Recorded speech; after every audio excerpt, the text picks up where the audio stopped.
Para po sa ating pagninilay ngayong hapon, ngayong gabi, nais ko pong magbigay ng dalawang salitang nagsisimula sa letrang T para magabayan ng ating pagninilay para din sa ating 39th anniversary at maging sa ating buhay.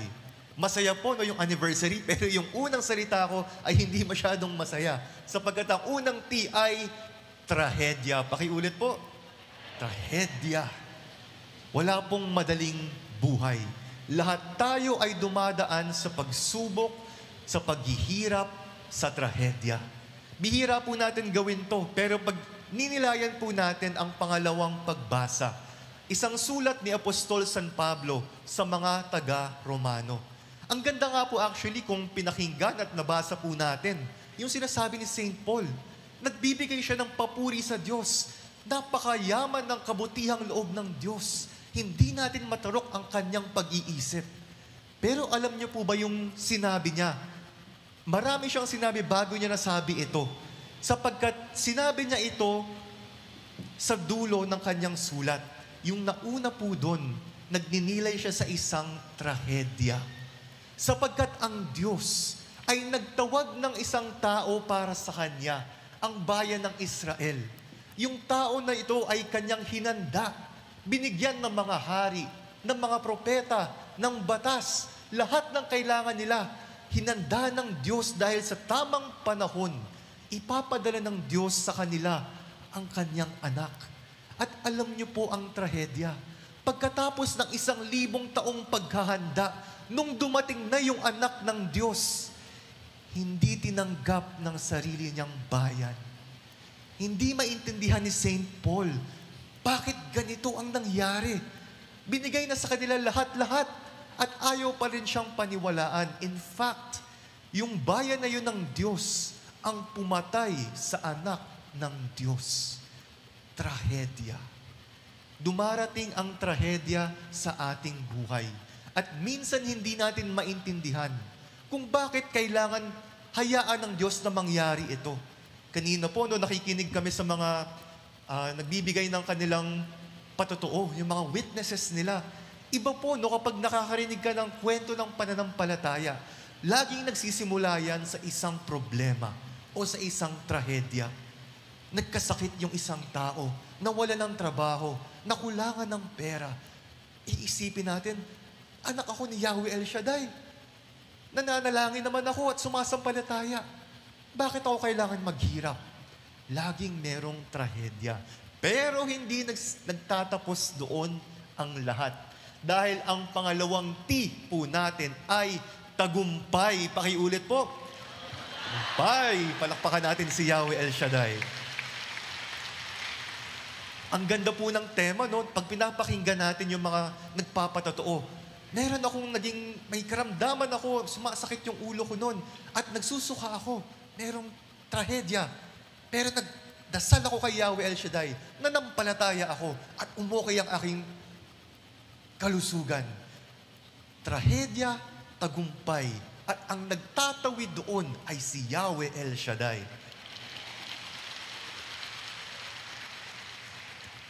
Ang trahedya po ng hindi paniniwala ng bayan ng Israel sa Diyos na anak nung dumating siya ay nagbunga ng pananampalataya para sa mga hentil, sa mga tagalabas. At kumalat ang pananampalataya ng Panginoon sa buong mundo.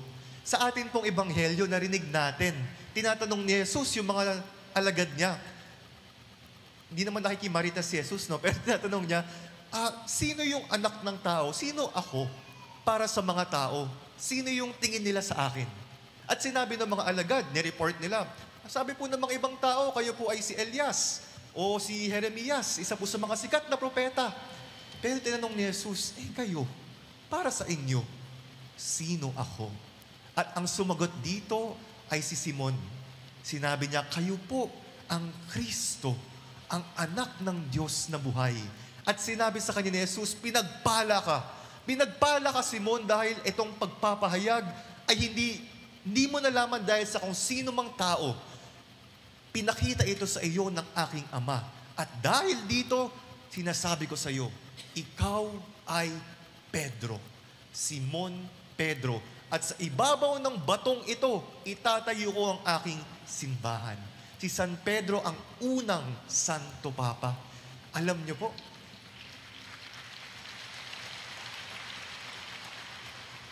alam naman ng Panginoon siguro kung sino si San Pedro eh. Alam niya siguro na ipagkakanulo siya ng 3 beses. Nung tinanong sa kanya, nung oras ng kagipitan, nung si Jesus ay dinakip na, at sila Simon Pedro ay nasa labas, may nakarecognize sa kanya. Di ba, alagad ka nung taong nandun? At si Simon Pedro sabi niya, hindi niya ako alagad, hindi ko siya kilala. 3 beses pinagkanulo ni Simon Pedro si Jesus. Alam siguro ni Jesus na mangyayari yun. Pero pinili niya pa rin si Pedro. Balik tayo sa second reading natin. Hindi natin maintindihan ang takbo ng isip ng Panginoon. Pero lahat ng ito ay nagdudulot sa kabutihan. Mayaman ang kababaang loob, ang care ng Panginoon sa atin. Lahat ito ay nagbubunga. Alam niyo po, unang Santo Papa si San Pedro. Nagkaroon na tayo ng 265, 266 na mga Santo Papa sa buong history natin. At syempre, kilala natin yung Santo Papa ngayon. Siya po ay si Pope Francis, si Papa Francisco. Tinatanong po ng mga iba, Father, parang umitim ka ata. Nag-sunbathing ka ba? Nagpunta ka ba sa beach? Sa katotohanan ay sa awa po ng ating Panginoon, nakapunta po ako sa World Youth Day sa Lisbon, Portugal. At napakagandang karanasan po talaga. Sabi ko kay Lord, salamat kasi pangarap ko to. Habang bata pa ako, sana makapunta ako ng World Youth Day. At habang bata pa nga, nakapunta po kami. Galing po kami sa Portugal. Saan kaya sa bundo yung Portugal? Doon po ay malapit sa Espanya. Sa Europe, kung kilala po natin, syempre kilala natin si Magellan. Si Magellan ay isang Portugese. Kung saan nanggaling si Magellan, doon kami pumunta. At alam niyo po ba, sa dinami-dami ng mga tao doon, hundreds of thousands, parang nasa Quirino Grandstand tayo, sobrang daming tao, mas marami pa po doon. At dumating si Pope Francis.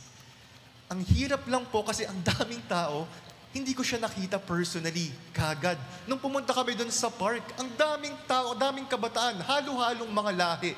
Kung san-san galing, bihira nga lang po yung mga taga-Asia.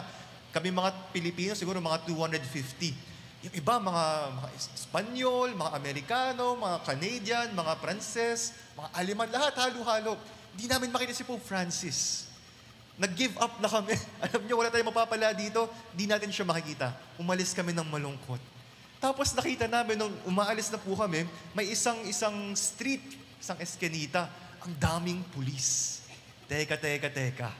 Pag maraming pulis, maraming nagbabantay, may daraan na importanteng tao. Dito muna tayo. Hinintay po namin. Hindi natin alam kung ano mangyari. Basta, sige, subukan lang natin. Maya-maya, pumasok yung puting sasakyan. Nakita namin si Pope Francis. Tuwa po ako. Video ako. Todo video. Kala ko, ganda yung nakukuha kong mga video. Buti na lang yung video merong, pag pinindot mo yung button habang nag-video, kumukuha ng picture. Kasi yung pala sa excitement ko, hindi ako nakapag-video. Aba yan, puro picture lang nakuha ko. Pero magandang picture naman po. At natuwa ako. Nag-reflect ako. Etong Santo Papa ay bunga ng pananampalataya ni Pedro.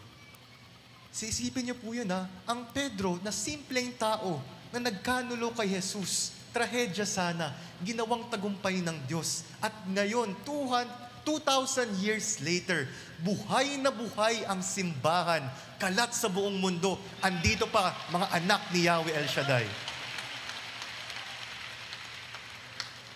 Kaya po mga kapatid, 2 T para sa ating pagninilay.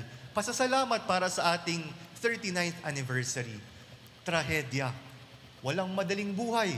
Lahat tayo ay dumadaan sa paghihirap.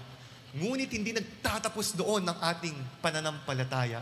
Sapagkat ang dulo ng ating buhay, pagkasama mo si Yahweh El Shaddai, ay tagumpay. Purihin natin si Yahweh El Shaddai.